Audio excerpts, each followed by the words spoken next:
Well.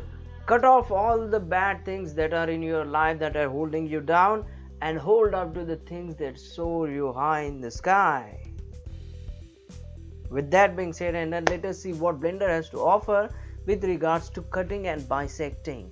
For that to happen, we have to go from object mode to edit mode. In this edit mode, you can also use tab button to switch from object mode to edit mode.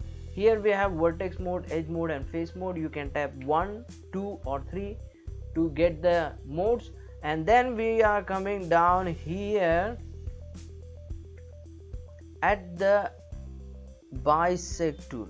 What you need to do is actually click and hold there. It will open the tool. Then we will go on bisect and leave it there. Then we can select bisect. Now after that, what you need to do is you need to see how you want to cut your box. I want to cut the box like this.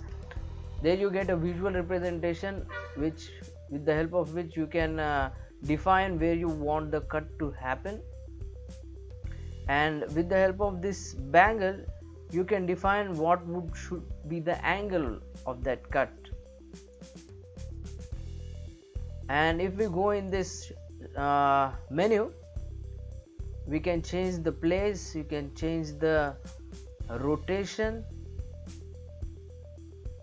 and then you can use clear outer so that you can clear it and tick on the fill to fill the area, or you can clear the inner and click on fill to fill the area. And regarding axis threshold, I need to take a new thing because it can't be shown exactly on the box. So tab G to grab it and X to push it in the X axis. Now I will go to add. We will be coming what are these all menus, what are add, what are mesh, what are empties. We will be seeing all of this. First we will go to mesh and UV sphere. I just want to show you what that axis threshold is all about. So I will go to edit mode. In the edit mode, bisect mode is selected. Click and drag, and let me cut the inner portion. No, let me cut the outer portion so that I could show you.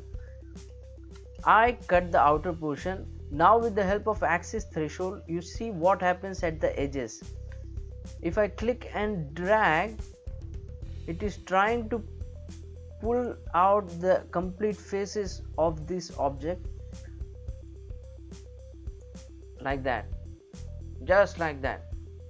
So with the help of this, you could create a different kind of stepped formations. It's all in your hand. You need to join, actually we need to join these faces. So with that being said and done, let us see what can we do in the next video. Until then, try to see it, understand and learn it. I will meet you in the next video. And before going, if you like the video, hit the like button and subscribe button and leave a comment if you want to.